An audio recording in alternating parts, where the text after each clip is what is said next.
ভাবে সুকৌশলে চক্রান্তে আজকের রাজ্যের হাজার হাজার বেকারদেরকে আবার পথে নামাতে বাধ্য করলো। আজকের আমরা সবাই একসাথে সমবেত হয়েছি। আমাদের দাবি আজকের আমরা বুঝে নিয়ে তবেই বাড়ি ফিরব। আমাদের রাজপথে নামতে বাধ্য করেছে এই চোর কমিশন, যেখানে 10 নম্বরের বৈষম্য এনে আজকের 60 পাওয়া ছাত্রদেরকেও পরীক্ষার্থীদেরকেও ইন্টারভিউ তো দূরের কথা, তাদেরকে ভেরিফিকেশনে ডাকলো না। যেখানে সুপ্রিম কোর্টের আইন অনুযায়ী যেখানে বাতিল হওয়া প্যানেলের অযোগ্যদেরকে 10 নম্বর দিয়ে এগিয়ে যাওয়ার যে সুপ্রিম কোর্টের বৈষম্য অনুযায়ী 10 নম্বর মানছি না, মানবো না। সুপ্রিম কোর্টের বেআইনি বাতিল হয়ে যাওয়া প্যানেলের 10 নম্বর মানছি না, মানবো না। অবিলম্বে 1 লক্ষ শূন্য পদে নিয়োগ করতে হবে। রাজ্যের শিক্ষা ব্যবস্থার হাল করাতে অবিলম্বে 1 লক্ষ শূন্য পদে নিয়োগ করতে হবে। রাজ্যের শিক্ষা ব্যবস্থার হাল করাতে অবিলম্বে 1 লক্ষ শূন্য পদে নিয়োগ করতে হবে। সুপ্রিম কোর্টের নির্দেশে বাতিল হওয়া প্যানেলের 10 নম্বর মানছি না, মানবো না। সুপ্রিম কোর্টের নির্দেশে অবৈধ প্যানেলের 10 নম্বর মানছি না, মানবো না। আমাদের মৌলিক অধিকার খর্ব করা চলছে না, চলবে না।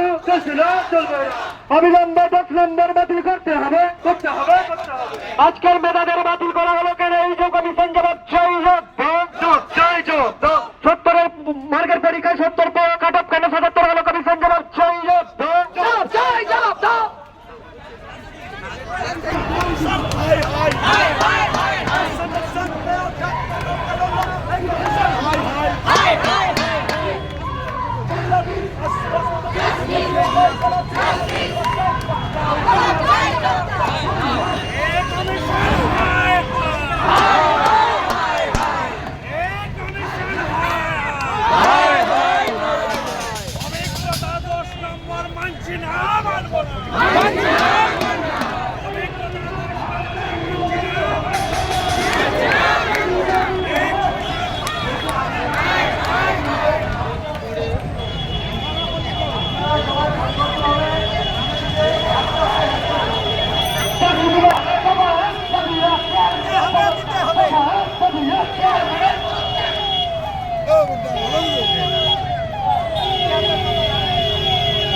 আজকের যে সমস্ত হবু শিক্ষকরা পথে নেমেছেন, আপনারা শিক্ষার মান বজায় রেখে আপনারা শিক্ষিতের দাম নিয়ে আপনারা আন্দোলন থেকে রাস্তায় যেতে সাহায্য করে দেবেন, এটুকু আশা আমরা আপনাদের কাছে রাখছি।